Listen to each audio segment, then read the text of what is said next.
So according to a recent poll, 47% of Americans believe in ghosts.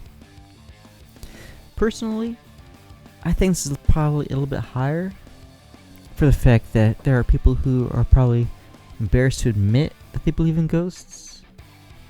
And there are those who don't realize that they believe in ghosts, yet they're still afraid to dangle their feet off the bed when they sleep.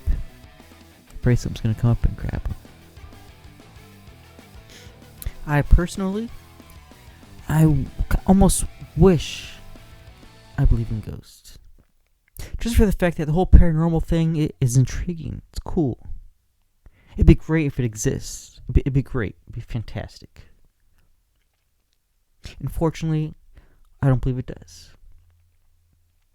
In fact, the science paranormal experts use to try to prove that ghosts exist kind of proves that it doesn't. They misinterpret the law. Let me explain.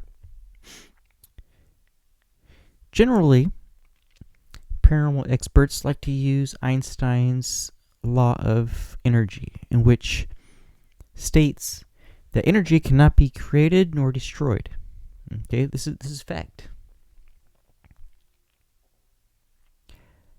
And so they use this to say, hey, if your Uncle Bob dies, where does his energy go? Because his energy doesn't die. His energy keeps going on, which is true. However, the thing about energy is that energy is consumed. So when your Uncle Bob dies, most of his energy is released as heat and consumed into the atmosphere, which is why poor Uncle Bob gets cold. Now, the rest of that energy that doesn't get released as heat is slowly devoured by the organisms that devour poor Bob. And thus, that's where his energy goes. It pretty much goes into the environment, into organisms. It's consumed. Oh, what was that? You hear the it's. Then they say, well, what if your Uncle Bob was murdered and there's blood splatter? Okay. Let's say poor Uncle Bob was bludgeoned to death and his blood splattered on the wall. It is true that his energy would be dispersed into the wall. That is true. Based on fact, he would have his energy in the wall. But does that mean that the energy is going to come out and be like, I'm Bob? No. Because prior to Bob's energy being splattered onto that wall already had energy in it. That's the whole fact that when a house burns down, the reason why it burns is because there's energy. So all Bob's blood splatter is going to do is just add to the energy that was already there. It's going to stay there indefinitely until, I don't know, the house burns down and his energy mixes with the other energy and it's gone. Energy has no thought.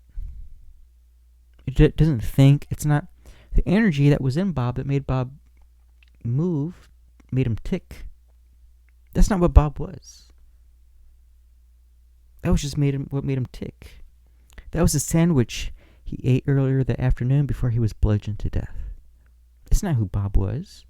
That's not his soul. It's just his energy. And so people see like an orb, and I'm sure there's probably even orbs on this video, which could very well be energy. Could very well be energy from a living source. Who knows? Is it a ghost? No. It's just energy. Well, that's my thought. If you think you have a rebuttal, by all means, leave it. Let's bring it on. But I warn you, don't use science because it ain't going to work in your favor. Thanks for watching.